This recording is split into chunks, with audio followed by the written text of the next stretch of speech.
Bienvenue sur le plateau de C'est Midi. C'est moi qui vous remercie. Vous êtes diplômé d'un master en business management obtenu en Afrique du Sud. Voilà, on ne va pas parler anglais avec vous, hein. On va parler français. L'objet de votre visite, c'est cet essai littéraire, c'est bien la nature de l'ouvrage Génération Casse-Croûte, édité par Edilivre en France et sorti le 21 décembre 2020, que vous venez partager avec nous. Je dois vous dire que j'ai avalé avec plaisir tous les morceaux de cette œuvre. Merci. Et en entrée, en guise d'entrée si vous voulez, il m'a plu de souligner quelques petites phrases. Déjà, à la page 9, vous dites « Je vous dédie mon premier jet qui revêt pour moi une signification particulière ». Expliquez-nous. Déjà, quand je parle de signification particulière, c'est mon premier ouvrage. Et quand j'ai rédigé ce livre, on était en plein confinement. C'est bon, je tiens le micro. Donc vous pouvez le poser. Alors, elle a déjà, ok, allez-y. Elle a déjà le micro, oui, c'est bon. Ok. Quand j'ai écrit ce livre, je l'ai écrit en plein confinement. Et ce livre, comme je le dis, signification particulière parce que je m'adresse à une cible bien précise, notamment la jeunesse africaine. Et j'y ai mis beaucoup de mon énergie. Et je pense que ce livre est mon premier jet et de ce livre sortira une bibliothèque. Mais pour l'heure, j'y tiens beaucoup, d'où cette signification particulière. D'accord. Alors, page 7, vous mettez, c'est un extrait, hein, à Marien, mon frère, mon ami, à qui j'ai partagé les premières lignes de cet ouvrage, qui a eu la gentillesse de le conduire dans toute sa cadence et de lui donner un style dès le début. Faut-il y voir une co-rédaction ? Je ne dirais pas co-rédaction, mais j'ai beaucoup consulté Marien, parce que Marie et moi, on discute beaucoup sur les questions d'actualité, et il est comme un confident. Donc, je me suis dit, pour ce livre, qui est la bonne personne avec qui je vais discuter sur certains sujets et comment il va me diriger, parce que j'estime que j'ai quand même une plume assez virulente. Donc, on ne va pas dire les choses aussi assez crues. Donc, il faut quelqu'un pour essayer de me dire...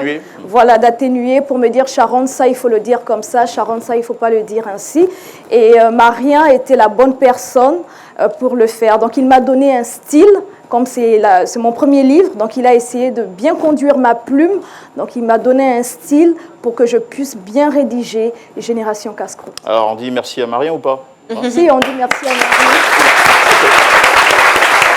Génération Casse-Croûte. Il faut dire que pour avoir lu l'ouvrage, la définition se répand à travers les pages.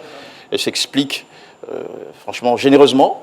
Mais puisque vous êtes sur le plateau, dites-nous, pour ceux qui découvrent, c'est quoi la génération Casse-Croûte? Déjà, Génération Casse-Croûte, c'est un titre évocateur, à la fois révélateur. Je traite du laxisme d'une jeunesse africaine désœuvrée.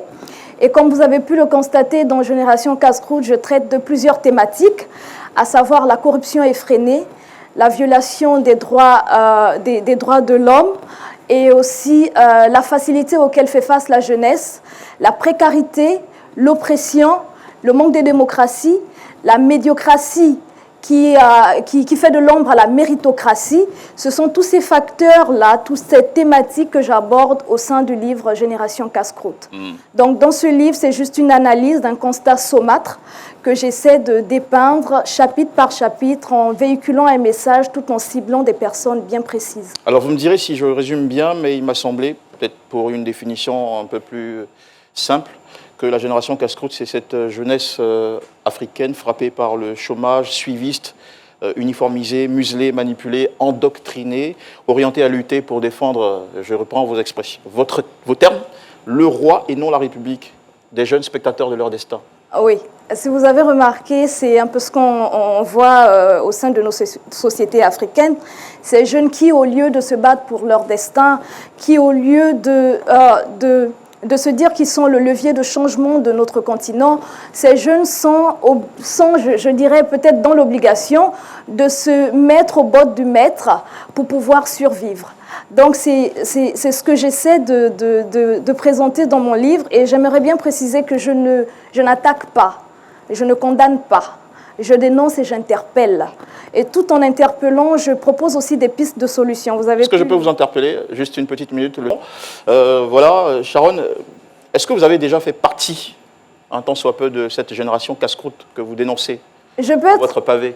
Je peux être, je suis peut-être une génération, je suis peut-être dans cette génération casse-croûte et je l'ignore. Peut-être, on ne peut pas être... Il n'y a pas de peut-être, soit Non, je ne le suis pas. Je ne le suis Vous pas. l'avez été. Je ne l'ai jamais été. D'accord. Mais je pense que vu que je suis jeune et que je suis aussi dans cette génération, donc je me dis peut-être je suis une casse-croûte qui s'ignore et qui, d'une manière ou d'une autre, a pris conscience un peu plus tôt pour essayer de, à la fois, réveiller et éveiller les consciences. D'accord. Donc l'objectif, c'est de... Ah pardon, Je suis galant. vous avez dit tout à l'heure, merci. Vous avez dit tout à l'heure que vous avez dépeint les différents mots que la jeunesse Afrique tente, enfin vous avez parlé de corruption et tout ça. Est-ce que c'est seulement les Africains, la jeunesse africaine qui fait ça? Je pense que c'est généralisé, tout le monde, il y a la corruption partout. Pourquoi est-ce que vous ciblez seulement les Africains? Je cible mon continent. Parce que j'estime que à l'Occident, ils font des efforts pour reculer la gangrène, du moins pour l'éradiquer. Et la jeunesse européenne, s'il faut le dire à l'Occident, est vraiment impliquée dans la lutte contre la corruption, ce qui n'est pas le cas en Afrique. Donc quand je parle de corruption et que je parle précisément de mon continent, c'est parce que j'attends beaucoup de mon continent. C'est parce que aussi je veux prendre une part active dans le développement de mon continent. C'est aussi parce que je veux impliquer la jeunesse africaine qui est un rempart de lutte contre la corruption. Est-ce que ceux à qui vous vous adressez véritablement, est-ce qu'ils sont véritablement la cible? Parce que je ne pense pas que généralement, sur le terrain, les personnes qui sont, entre autres, ceux qui gangrènent la société ne sont pas forcément... ils sont généralement analphabètes. Est-ce qu'ils vont lire? Est-ce que c'est quelque chose... Attention.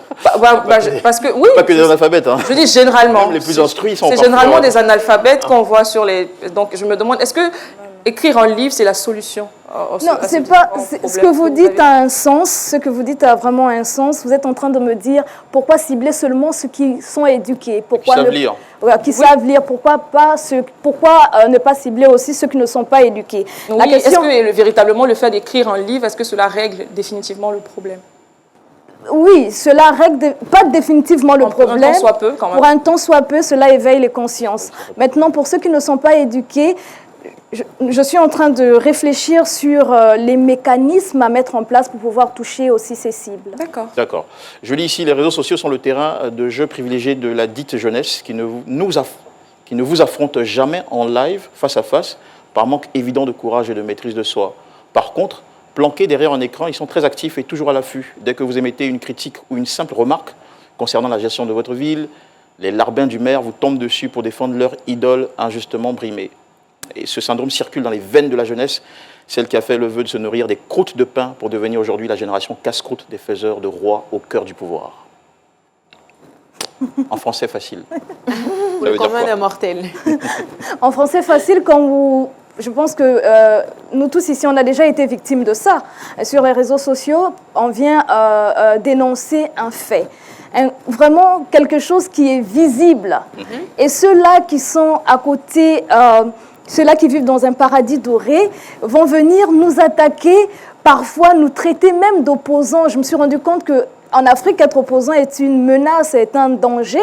Ils vont venir nous traiter d'opposants alors que non. Nous sommes simplement soucieux du développement de notre continent. Nous voulons juste que notre continent soit un modèle. D'accord. Et ils viennent comme ça, ils nous attaquent. Donc c'est ce que je suis ce que je dépeins là. D'accord. Page 34, vous dites, après ce récit, je prie un bol de tisane pour calmer ma migraine. En page 51, vous dites, le calvaire qui rend mon cœur inerte. Vous en souffrez autant de ce qui se passe sur le continent? Oui, j'en souffre énormément.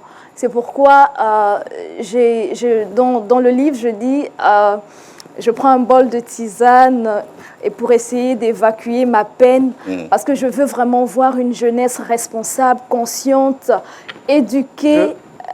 Laissez-la finir. Voilà. Laissez-la finir, oui. Une jeunesse éduquée qui est consciente que c'est par elle que le continent prendra son envol. On aurait pu le titrer...